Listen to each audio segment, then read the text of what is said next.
Before I ask my question, I just want to say that I have Friends of Coal plates on my car, and my car truly is a friend of coal. It got me here on time today because it's powered with coal. It's an electric car, and it's charged by coal power. So I'm very excited about coal as an abundant resource here in the United States because it gives us the opportunity to have energy independence and releases us from some of these foreign entanglements. So I'm very troubled by what looks like the administration's bias against coal. And I've been told by the engineers in my district, they just brought online in 2011 a supercritical boiler unit. It's a state-of-the-art coal-fired facility in the Trimble County station. But they told me the other day that even though this thing qualified for clean energy tax credits and whatnot 2 years ago, today it would be illegal to build. They wouldn't be able to build it because it doesn't comply with the administration's rules that are going to be promulgated. Mr. Smith, could you tell me, is that correct? Would it be impossible to build a compliant coal station today without CCS technology? Well, thank you for the question, Congressman. Obviously I can't respond to the specific instance because I'm not familiar with the plans or the details behind it. And would it be possible to build a coal plant without CCS technology that's compliant today? Again, we're not the regulatory agency, so I mean, I really can't answer questions that are specific to how the regulations operate. I can talk to the technology pathways that we're pursuing, our broad administration goals, how we're working with EPA.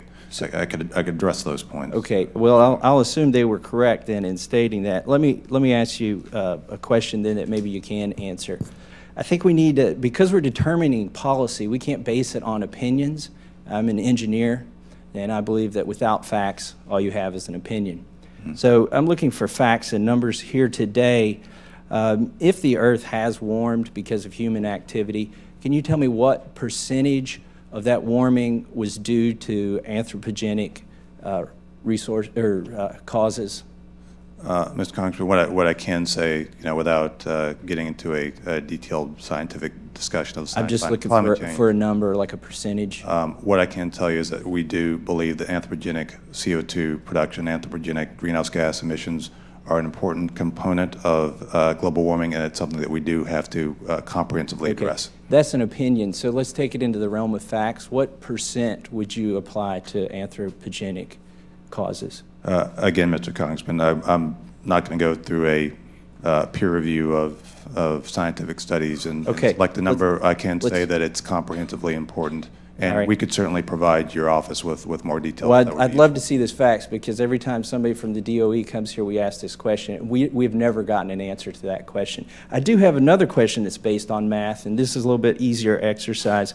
What is the percent cost increase in coal-produced electricity that you associate with CCS technology?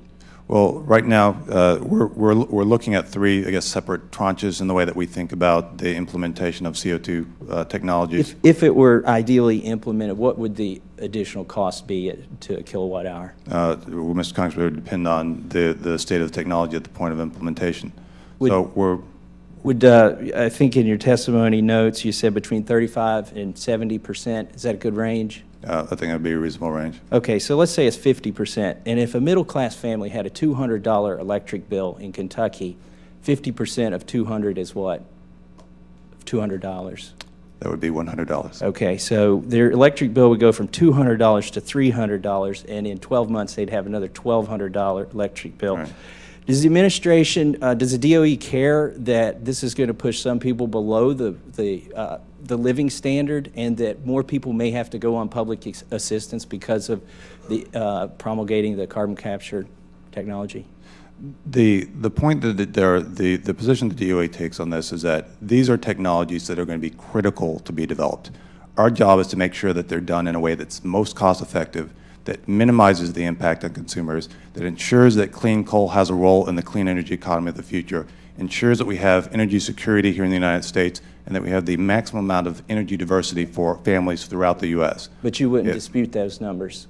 I'd state that if we do not move forward on these technologies, that we're not going to have a pathway to ensure that coal is part of the clean energy economy of the future. This is work that we must do to ensure that we do keep this important energy source. Gentleman's time Thank has you very expired. much. I'm I yield so back. sorry, Mr. Massie.